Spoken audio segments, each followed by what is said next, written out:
WCBI News at 6 starts now. Good evening, everyone.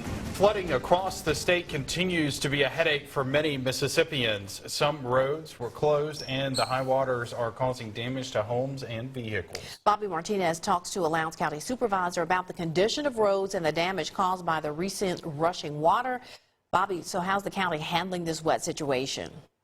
Guys, it is an issue that has road workers working overtime to make sure these flooded areas get dealt with as soon as possible. We've seen it all across lately, barricades blocking off roadways due to high waters. It is a situation county leaders say they're watching closely. Some of them we can take care of, and some of them we can't. It has been an ongoing issue for Lowndes County. Floods have made some of the roads you normally drive on look like lakes. Lowndes County District 5 Supervisor Leroy Brooks says the recent floods have road workers on high alert. It's kind of a routine situation that we're checking on the roads all the time, and when we have adverse weather, we just pay extra attention to it because one of the major concerns we have is people's safety.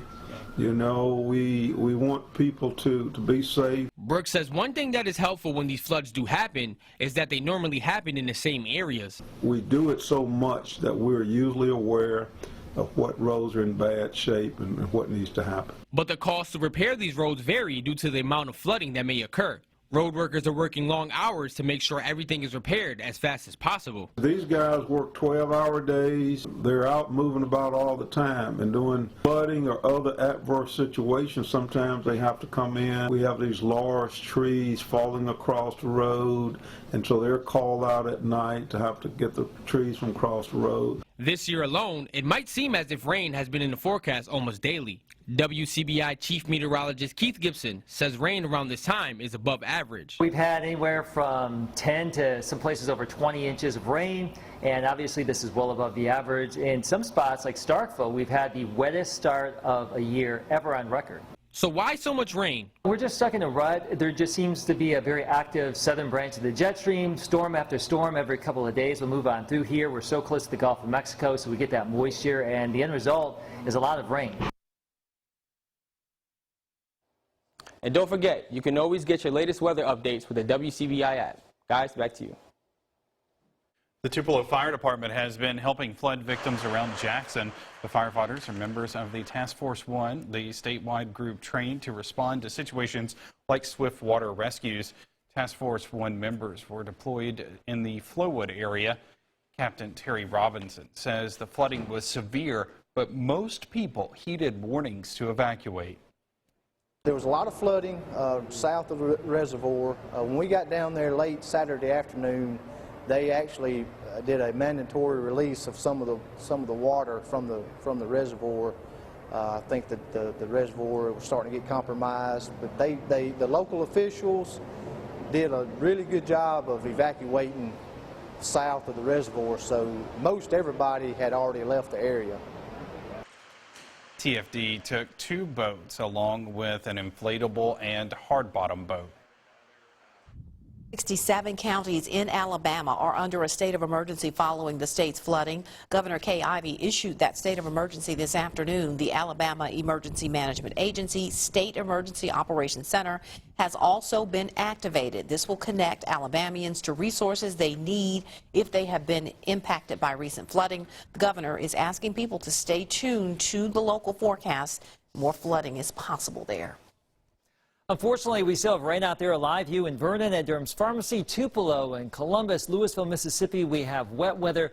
It's very soggy conditions out there. Now, the heaviest rain is now trending south of Louisville and Macon, and the heaviest downpours will continue moving away. But we still have a big swath of rain showers that will continue for this evening before a lot of this winds down later tonight. So we had some ominous-looking clouds. It looks like a bit of an outflow boundary there earlier near Kilmichael, and numerous lakes like this popping up in front yards and backyards. A swath of 2 to 3 inches of rain from Winona, where we did see some flash flooding reported in Winona, to Aberdeen, Monroe County, and parts of Lamar County and Marion County, Alabama. So very heavy rain again today.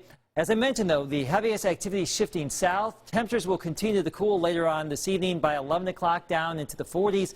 Low to mid 40s for lows tonight. A bit drier tomorrow, but more rain possible Thursday. We'll talk about all of it coming up.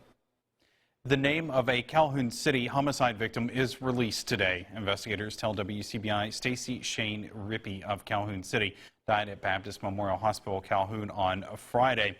Police Chief Latana Williams believes Rippey tried to drive himself to the hospital after being shot on Valentine's night. Williams says the Calhoun City man had multiple gunshot wounds. No one has been arrested. The Mississippi Bureau of Investigation is assisting Calhoun City Police in the investigation. A tip leads law enforcement in Noxubee County to a drug arrest. 49-year-old Ari Brown is charged with possession of marijuana, crack cocaine, and hydrocodone. Noxubee County deputies got a call about a suspicious person at Cedar Creek. Sheriff Tommy Roby says when deputies got there, they found Brown. The Mississippi Bureau of Narcotics also assisted in this investigation. Brown is out of jail tonight on a $15,000 bond. From the ballot box to the grade book, Alabama voters face a number of important decisions on March 3rd.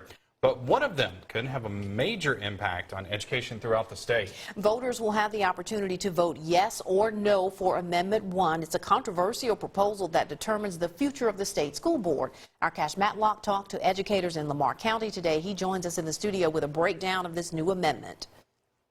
Right now, Alabama state school board members are elected by the people. After March 3rd, there's a possibility new members, as well as the state superintendent, will be appointed by the governor and other state leaders. Some area educators do not agree with this.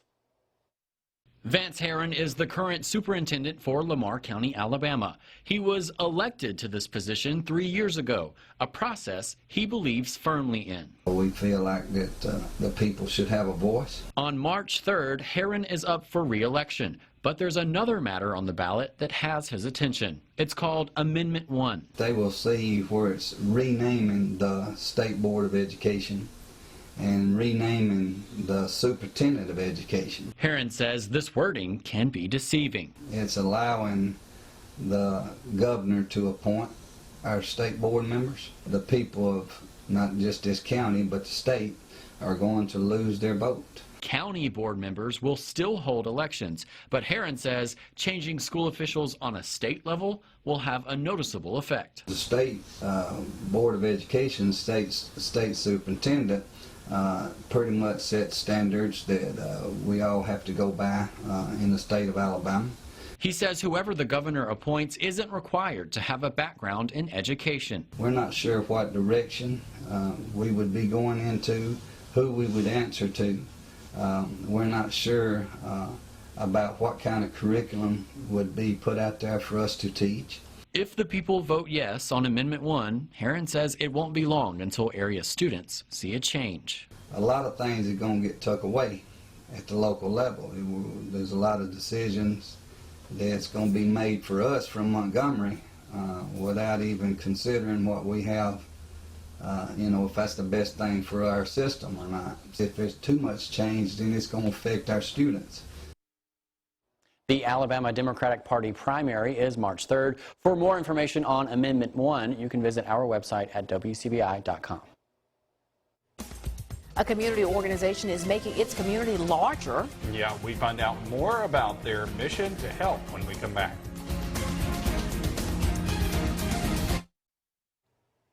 Welcome back. The United Way of Lowndes County is expanding into Noxubee County. This is the first time Noxubee County will be included under the umbrella for emergency help. Our Stephanie Poole speaks with the committee. She's joining us now live in the studio with what this new service means. Stephanie? Yes, there have been times residents probably needed help but had nowhere to go. Now families in the community can depend on those extra hands thanks to the expansion of the United Way. The United Way of Lowndes County will now cover Noxubee County. Executive Director Renee Sanders says this is something the organization has been planning for over a year. There's some great things going on in Noxubee County, but they're over there. and over here.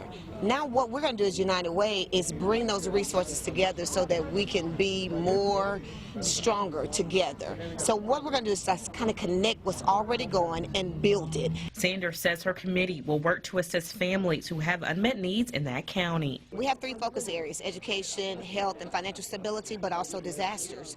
So we are already working in Oxford County to prepare for the next disaster, because it will happen, right? And so instead of them having to run and figure out where to get those resources, we're making them available right here, right now, preparing now for the residents of Oxford County. District 2 Supervisor Landis Mickens hopes it'll provide a safety net for those who live with limited resources. He also says it'll give people more help in the wake of a natural disaster.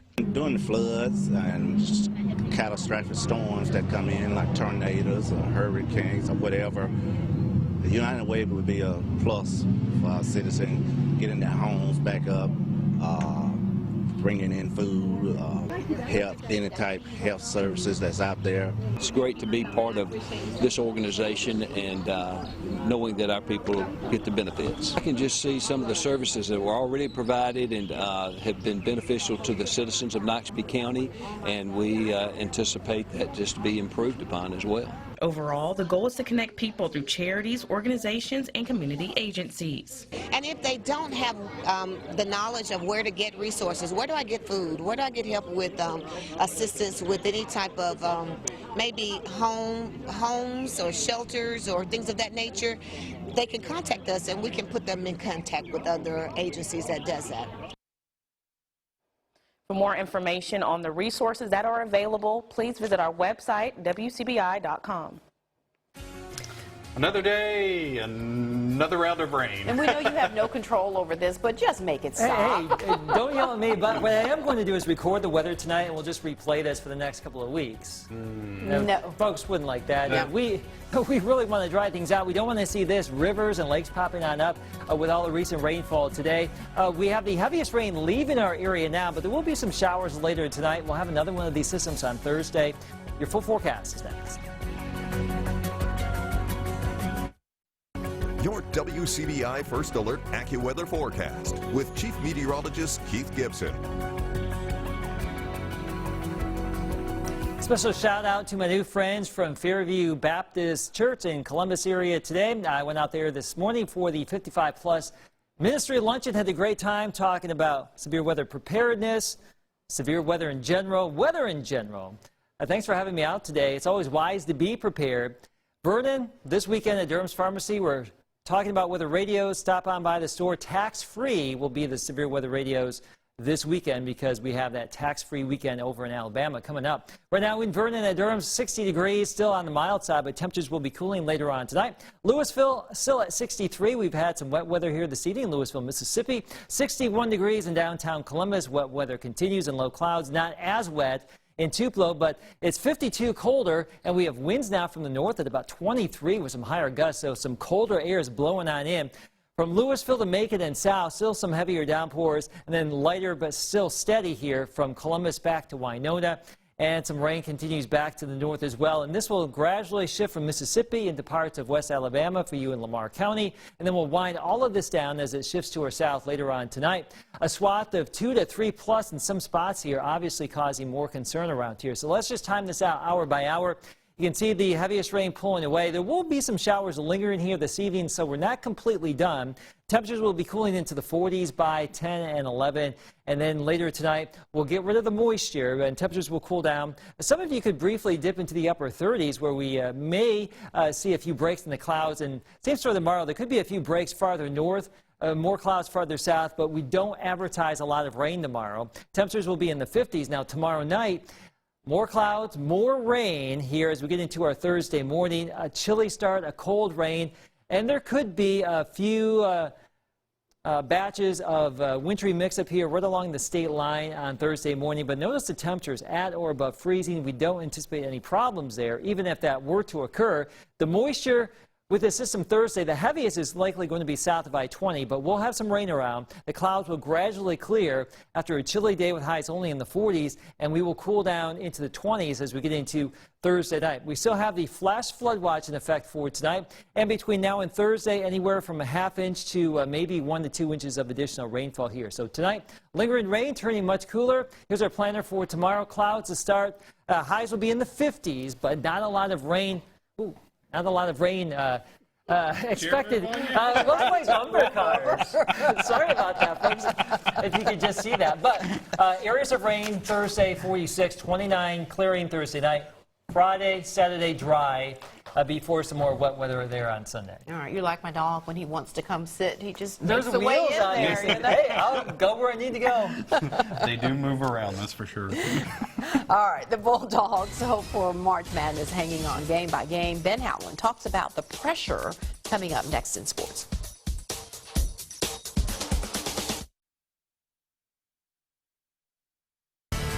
WCBI Sports with Tom Ebel is brought to you by your local Ford dealers.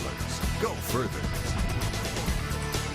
Vic Schaefer says the Bulldogs are coming off a gauntlet. MSU going 2-1 in a 3-game stretch against 3 top 25 teams, 2 of those being on the road. Coming off the loss to Kentucky, the Bulldogs will have to refocus quickly for another road game against Auburn. Hail State Hoops had a tough time beating the Auburn Press in the first matchup in Starkville, needing a big third quarter to overcome 18 turnovers and hang on to a 78-73 win. Vic Schaefer says taking care of the rock is the main focus on the road this upcoming Thursday. You've got to take care of the ball against them, and if you get on your heels against that press, man, it's like, you know, it's like blood in the water with piranhas. It's just, they're going to come get you and lay it in. So we got to take care of the ball. We just have to attack pressure with pressure. You know, don't get on our heels. You know, be smart. Know when to pass it and just know when to dribble and break it. Switching over to the men's side, every game is a must-win for Ben Howland's Bulldogs as Mississippi State continues to toe the line of the first 4 into the dance and the first 4 out. Abdul Adu likely saving the Bulldog season on the road with the game-winning tip-in against the Arkansas Razorbacks. But Mississippi State still has a lot of work to do with 6 regular season games left, plus the SEC tournament. The Bulldogs currently at 53rd in the current net rankings, which is a big determining factor to what teams make it to March Madness. That spot would have the Bulldogs on the outside looking in. Head coach Ben Howland says that kind of pressure should elevate his team's play. I think it helps. You know, it just increases the focus. You know, every game is just the biggest game of the year, and you know, has been for quite a while. And you know, you got a team coming in here in South Carolina that's won 6 out of 7, 8 out of 10. They're playing as good as anybody in our league right now, and they're just so physical and tough. They play a lot of bodies. You know, they're you know, so big and physical and strong. You look at their bodies, and you know, I know that Mike Leach would be jealous if he's there watching our guys play tomorrow against these guys, because you know, they got some guys that look like good safeties, good tight ends, good linebackers. I mean, they got bodies that won't quit.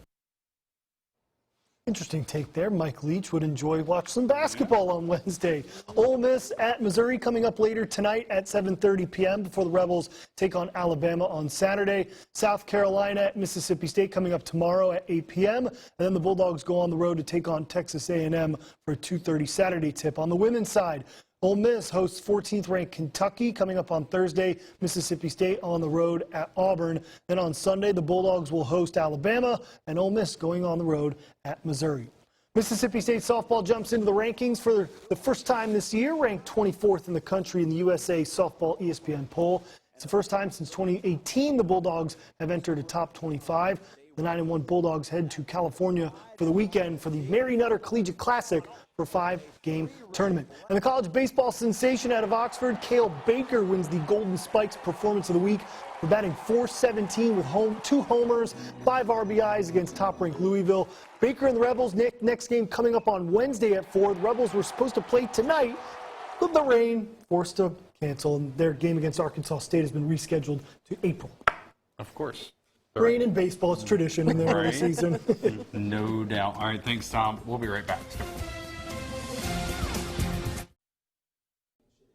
In celebration of Black History Month, Mississippi State University hosts its State of Black Men Symposium. More than 300 men gathered to talk about topics male minorities face. Guest speakers led breakout sessions on topics like appropriate attire, overcoming stereotypes, and the importance of networking. Organizers say they hope these discussions will lead these college students into adulthood. We are working towards figuring out those challenges that impact black male success. So studies have shown that African American males' degree attainment numbers are low, and so we are working to encourage those young gentlemen towards degree attainment as well as achievement as well. As a college student, I had those mentors there that were there for me and that were able to grow and to develop me. MSU's Holmes Cultural Diversity Center sponsored that event today, and hopefully the attire today included some raincoats. Right, it looks dry there in that video, but you desperately needed some umbrellas going from the car to the building. And I got soaked earlier today because my umbrella was in the trunk of my car and couldn't do anything Not about a good place for it. Not really. Not at all. The showers are going to go away tonight, not as wet tomorrow, and then we'll have more rain around here on Thursday. All right. Much like cold weather and boots, I like rainy weather because I have a cute raincoat. There you go.